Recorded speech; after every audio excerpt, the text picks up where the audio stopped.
We were Mars Machine Works, and we were not boat builders. We were an aerospace company and a contractor for NASA. My two partners knew where I was coming from, and so did the guys in the shop. They all broke out laughing. Well, time was passing, and Phil Bolger was making up drawings, and he sent us a drawing of a side view of the Wolftrap, and also a catch in case somebody might not like the Wolftrap's rig. But and we talked about things, making little changes here and there and this and that. All of us did. Put Bolger's drawings of the rig and hull and everything, and the little bit of the layout of the hull.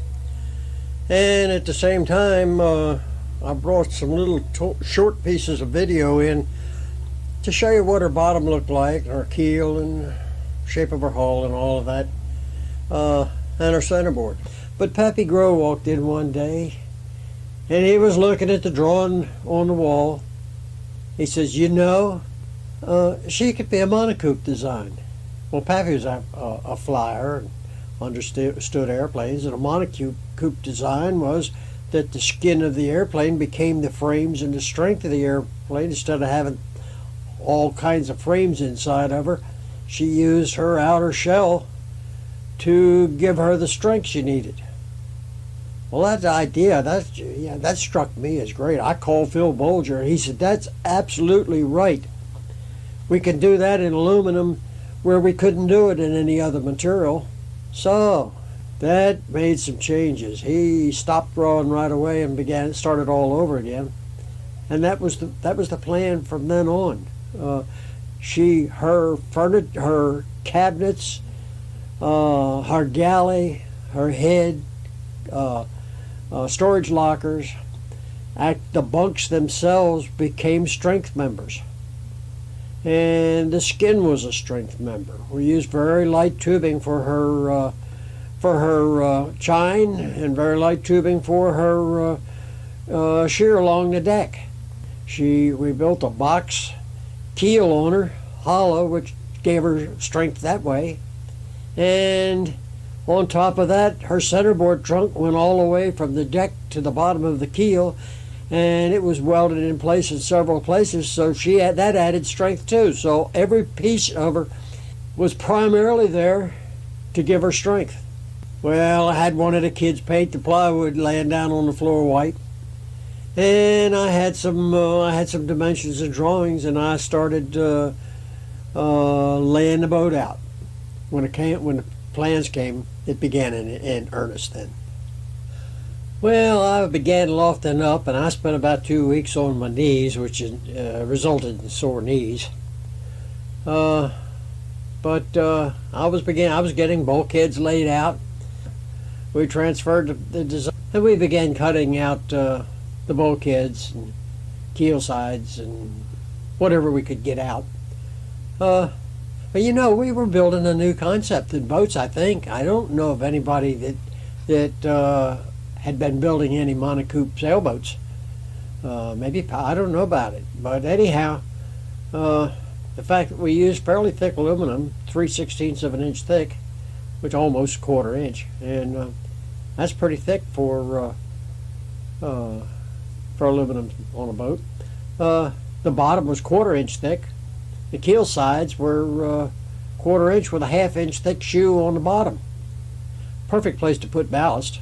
So the whole thing was kind of experimental and new, and it was working out good.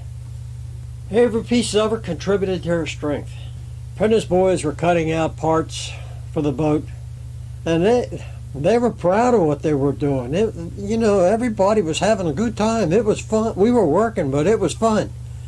And they worked their rear ends off. So it was very encouraging for everybody. David was excited about it. He took a ton of pictures.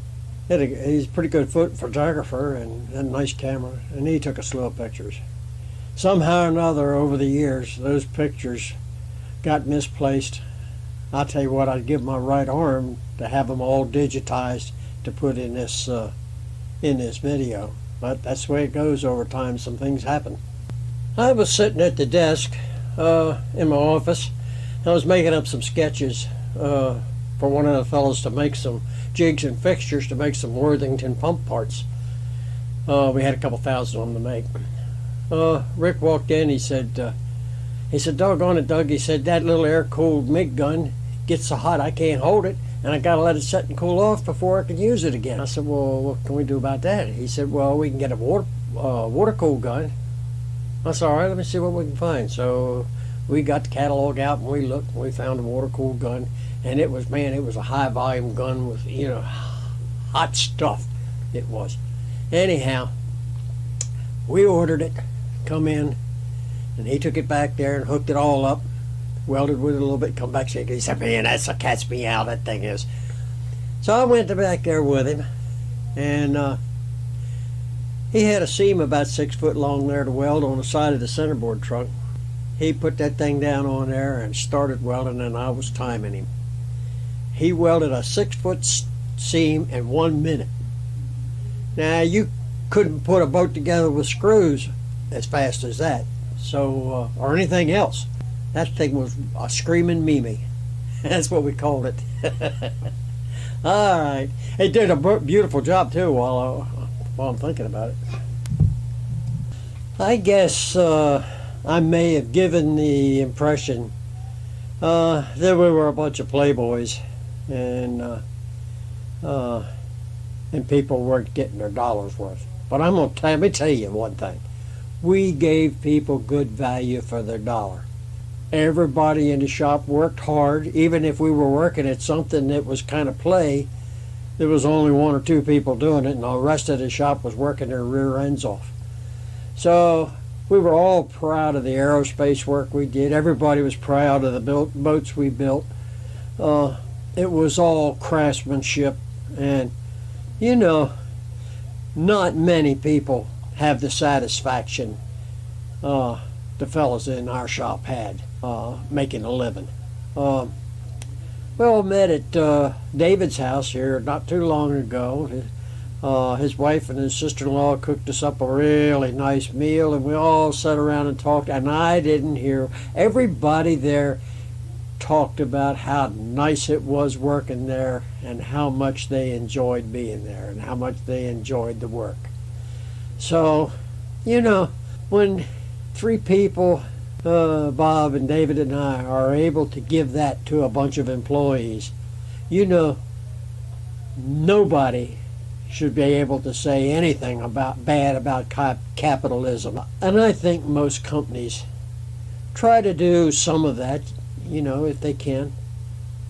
Okay, I'm going to be coming back with some more on the building of the Wolftrap and some video on putting her to use. Okay, bye-bye.